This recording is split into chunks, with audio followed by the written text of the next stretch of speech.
नमस्कार, मैं संजय खटाना आप सभी का हार्दिक स्वागत करता हूं। आज हम हैं भारत के एक ऐसे ऐतिहासिक गांव में जिसका नाम है मीरकपुर, जो देवबंद तहसील में पड़ता है और ये राष्ट्रपति से सम्मानित गांव है और पूरे गांव का पूरे भारतवर्ष में चर्चा है। यहाँ के लोगों को लोग सम्मान की नज़रों से देखते हैं, यहाँ के लोगों की राय को लोग राय मानते हैं। इसलिए आज हम यहाँ पहुँचे हैं एक ऐसे प्रकरण पर जो आज बहुत तेजी से फैल रहा है। एक तो गुर्जर और राजपूत और एक गुर्जर और चमार भाई। हमारे साथ हैं राष्ट्रीय वीर गुर्जर सेना के राष्ट्रीय अध्यक्ष सोनू भाई, आपका स्वागत है। नमस्कार खटाना जी, आपका भी बहुत बहुत स्वागत है, धन्यवाद। सोनू जी, मैं आपसे एक चीज़ जानना चाह रहा, मैं कोशिश आपसे उम्मीद करूंगा कि आप सच जवाब देंगे। जी जी जी खटाना जी।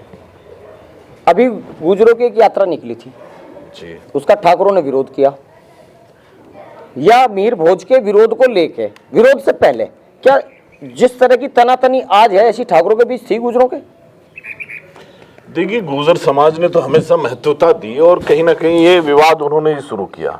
हमारे एक महापुरुष को अपना बताकर और हमारे बारे में भद्दी भद्दी बात कराकर कहीं ना कहीं, और ये विवाद जो हुआ 18 वो तो बात है, विवाद हुआ। विवाद से पहले आपका भाईचारा कैसा था यहाँ देवबंद में? क्योंकि दोनों ही हैं, पर वो भी हैं, आप भी हैं। कैसा भाईचारा था या नहीं था? नहीं, भाईचारा था ना। आज भी मैं ठाकुर समाज के सभी लोगों को बुरा नहीं कहूंगा। मैं चंद लोग हैं जो समाज को, हमारे समाज को टारगेट करने का काम करते हैं, हमारे समाज को अपमानित करने का काम करते हैं। समाज कभी कोई बुरा नहीं होता, उसके लोग बुरे होते हैं। जी जी, बहुत बहुत अच्छी बात आपने की। अब एक इसी से जुड़ा हुआ सवाल ये भी है कि इस जिले में दोनों बड़ी आबादी में रहते हैं, चमार और गुर्जर। आपने अभी बताया था हमें कि आपके गाँव में शमशान एक है, सब कुछ एक है, खान पीन एक है, कोई दिक्कत नहीं, कोई छुआछूत नहीं। लेकिन क्या पूरे जिले में या पूरे क्षेत्र में ये जो, यह बिल्कुल उस भाषा में कहा जा कि जो गुर्जर और चमार में जो दूरी थी या नहीं भी थी, इस प्रकरण से नजदीकी आई कुछ? नहीं, देखिए, दलित समाज, हालांकि गुर्जर समाज का 36 बिरादरियों के साथ प्रेम व्यवहार ही रहता है। गुर्जर समाज कभी से किसी से विद्रोह नहीं करता, ना विरोध करता है।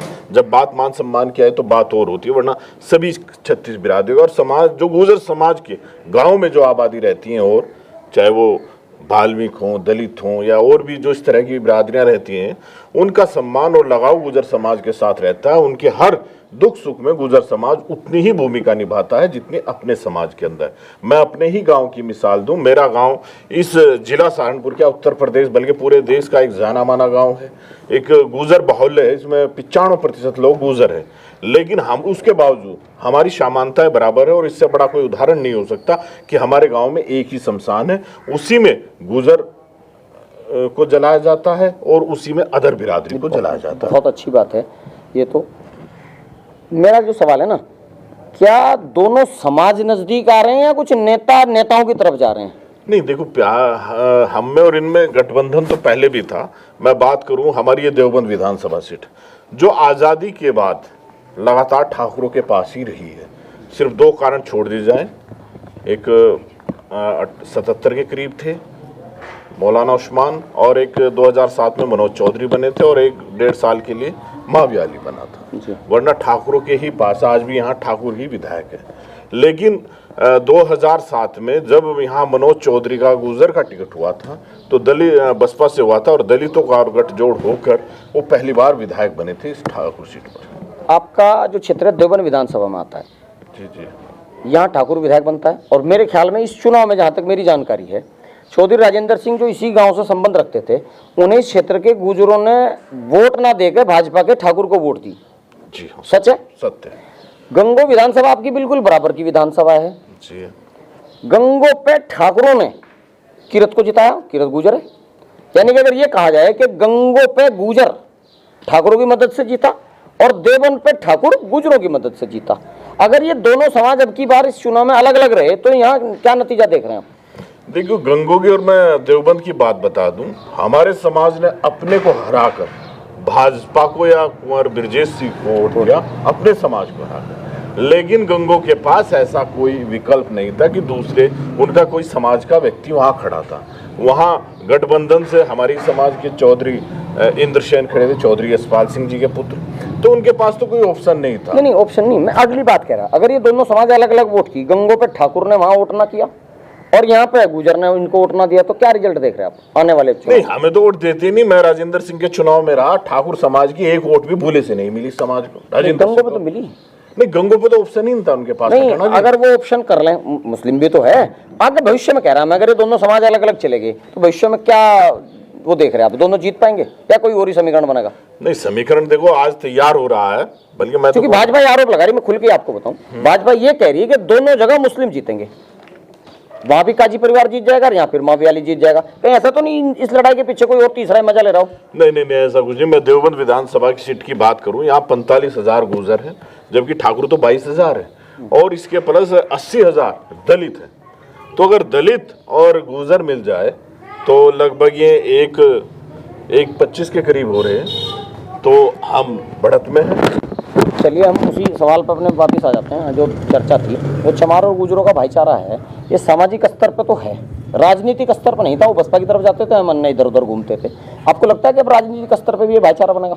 हाँ, भाईचारा बनेगा, क्योंकि आज एक दलित में भी देखो, बसपा को छोड़कर आज दलित का चेहरा एक नया उभर कर आया है, चंद्रशेखर, जिसने बार बार हर मंच पर गुजर समाज के बारे में बोला है। गुजर समाज को जहां जरूरत पड़ी वो खड़े भी हुए, चाहे वो मिहिर भोज का मुद्दा हो, हमारी गुजर गौरव यात्रा हो, और इसके अलावा ये क्या नाम आपका, मध्य प्रदेश में आकाश गुजर की लड़ाई लड़ने वाला गुजरों के साथ अगर कोई अदर था तो वो चंद्रशेखर था। तो एक मैं तो मानता हूं कि एक दलित और गुजर गठबंधन इस राजनीतिक के रूप में सहारनपुर क्या बल्कि पूरे उत्तर प्रदेश और इन आसपास के राज्यों में उभर कर आ रहा है। बहुत अच्छी बात आपने कही, और दलित और गुजर का गठबंधन होना भी चाहिए, हम भी मानते हैं, लेकिन छदम होना चाहिए या प्योर होना चाहिए? प्योर होना चाहिए। गुजर हमेशा प्योर रहता है, स्पष्ट कहता है, स्पष्ट रावण सुनता मेरे तो छोटे भाई जैसा है। जी जी जी। मैं कोई उससे आपत्ति वाली बात नहीं, लेकिन चूंकि मैं गुजर हूं, मैं भी आपसे जानना चाहता हूं, आप गुजरों के जिम्मेदार लोग हैं, चंद्रशेखर रावण की पार्टी के रजिस्ट्रेशन में कितने गुजरों के नाम है? देखिए, मैं इतना तो नहीं जानता, लेकिन वहाँ राष्ट्रीय महासचिव के रूप में हमारे रविंद्र भाटी जी हैं, जो समाज के एक मजबूत सिपाही हैं, समाज की लड़ाई लड़ते हैं, वो राष्ट्रीय महासचिव की जिम्मेदारी दी गई। अध्यक्ष जी, भीम आर्मी सहारनपुर में पैदा हुई, असपा सहारनपुर में पैदा हुई, सहारनपुर के किसी गुजर को मजबूत सम्मान अगर दिया गया हो तो मैं जानना चाहता हूं। दिल्ली का गुजर तो किसी भी पार्टी में पैसे के दम पर सम्मान प्राप्त करता है। नहीं, ये आप सहारनपुर में पिछले विधानसभा में लगभग हमारी 7 विधानसभा में 3 या 4 टिकट गुजरों को दिए गए। वो नहीं, टिकट तो सारी पार्टियां देती हैं। हिस्सेदारी, तो क्या हिस्सेदारी आपने प्राप्त जानी कि उसकी पार्टी में गुजर कितने सदस्य हैं? मेरठ का जिला अध्यक्ष गुजर है। अध्यक्ष जी, उसके मैं सिर्फ इतना जानना चाहता हूँ कि आपको जानकारी है? नहीं, मुझे जानकारी, रजिस्ट्रेशन है उसकी पार्टी का, भाजपा का रजिस्ट्रेशन है, उसमें अल्पने लोग हैं, सपा में यादव हैं, इनकी में सब उन्हीं के वर्ग के लोग हैं, तो हम तो ऐसा तो नहीं दूसरे की शादी में अब्दुल्ला दीवाना हो रहा हो, क्या उसके रजिस्ट्रेशन में गुजरों के नाम है? देखिए, मैं नॉन पॉलिटिकल आदमी हूँ, मैं राजनीतिक नहीं सामाजिक हूँ, लेकिन मैं जहाँ तक देखता हूँ अगर ऐसा है तो ये चंद्रशेखर की जो पार्टी बनी है आजाद समाज पार्टी, ये अभी तैयार हुई है, तो धीरे धीरे इसका मजबूर और पदाधिकारी भी अब ये भी जल्दी तैयार होंगे। जैसा राष्ट्रीय महासचिव बनाया गया है, तो और जैसे पद हैं तो और भी दिए जाएंगे। और पार्टियों ने तो हमें कुछ दिया ही नहीं। समाजवादी पार्टी ने राष्ट्रीय महासचिव पहली बार सुरेंद्र नागर को बनाया था। नहीं तो प्रदेश अध्यक्ष रहे समाजवादी पार्टी के रामचंद्र जी, लगातार प्रदेश अध्यक्ष रहे, तो समाजवादी ने सम्मान दिया।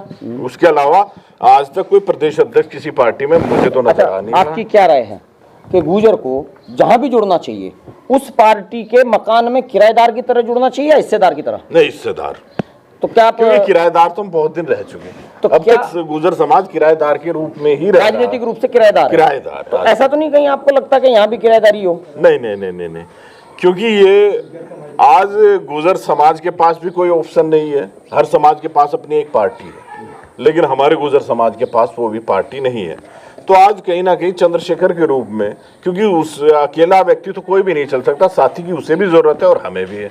तो अगर साथी दोनों बनकर चलेंगे तो लंबे चलेंगे। अगर आपकी मुलाकात होती है चंद्रशेखर से, क्या आप उसे कहेंगे कि उसकी पार्टी के रजिस्ट्रेशन में बराबर की हिस्सेदारी गुजरों की होनी चाहिए, रजिस्टर्ड सदस्यों में? कहूंगा, या सिर्फ पदों पे खुश हो जाएंगे? कहूंगा, मैं जिस भी अध्यक्ष या पार्टी के किसी भी बड़े लीडर से मिला, मैंने हमेशा समाज के सम्मान की और हिस्सेदारी की ही बात की है। क्योंकि हम तो संगठन के लोग हैं, राजनीतिक नहीं। हमारे ना किसी से मतलब है कि भाई वो पार्टी का, लेकिन हर पार्टी से यही सवाल करते हैं कि गुजर समाज को सम्मान और हिस्सेदारी मिलनी चाहिए। बहुत बढ़िया। आप थे सोनू गुजर जी, हमने इनसे कड़वे सवाल भी पूछे, आपने बहुत ही सफाई के साथ अपनी बात का जवाब दिया। और आपका भी ये मानना है कि हम जिस पार्टी में जुड़े, भेड़ चाल की तरह ना जुड़े, भीड़ की तरह ना जुड़े, हिस्सेदारी की तरह जुड़े, और जिस पार्टी में जुड़े उसमें देख लें कि उस पार्टी के हवाई पद में हमें हिस्सेदारी है या उस पार्टी के रजिस्ट्रेशन में भी हमारा कुछ हिस्सा है या नहीं। धन्यवाद।